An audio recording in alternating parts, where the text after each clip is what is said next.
High guys, welcome to Sania's kitchen. तर आजच्या रेसिपीचं नाव आहे घोसाळीची भाजी चण्याची डाळ घालून. त्यासाठी हे बघा, मी हे 2 घोसाळी घेतले, कापून घेतले, ते घेतली चण्याची डाळ.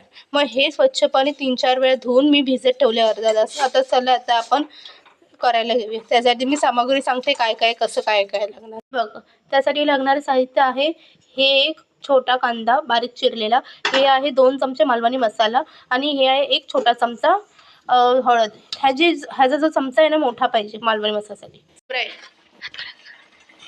थोडंसं खोबरं. हे बघा, एवढं छोटं चमचा मी घातले हळद आणि मोठासाठी एवढा मोठा 2 चमचे मालवणी मसाला. चला तर आपण करायला घेऊया. कढई तापू दे. कढईमध्ये घालायचे तेल. तेल गरम होऊ दे चांगलं. चिरलेला कांदा ढवळायचं, मिक्स करायचं. कांदा चांगला लालसर होईपर्यंत भाजून घ्यायचं. गोल्डन कलर आला पाहिजे. मग अशी दाखवायला विसरली बघा, आलं लसूणची पेस्ट घातली थोडीशी. हे बघा, थोडीशी किती माहिती आहे, 1 चमचा घालत मी आलं लसूणची पेस्ट. हळद घातली. आता मालवणी मसाला आणि चांगलं परतायचं त्याला. गॅस स्लो राहू दे, कारण मसाला करपेल म्हणून. मसाला करपला नाही पाहिजे, मग गॅस स्लोच ठेवायचा. सकाळची चण्याची डाळ घोसाळी चांगली त्याला ढवळायचं.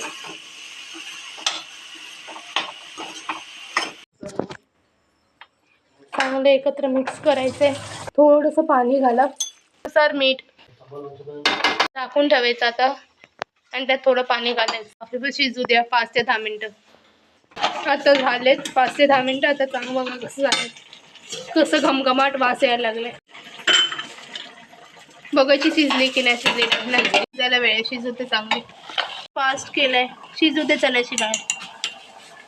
घालूया. आहे बघा, भाजी हे होते बॉईल होते, शिजते चांगली. आपण खोबरं घालूया. मिक्स करायचं. पाणी आटेपर्यंत झाकून ठेवा. जस्ट फास्ट केलं होतं ना. घोसाळीची भाजी चांगली रेडी झाली आहे. तर अशा प्रकारे आपली ही घोसाळीची भाजी रेडी झाली आहे.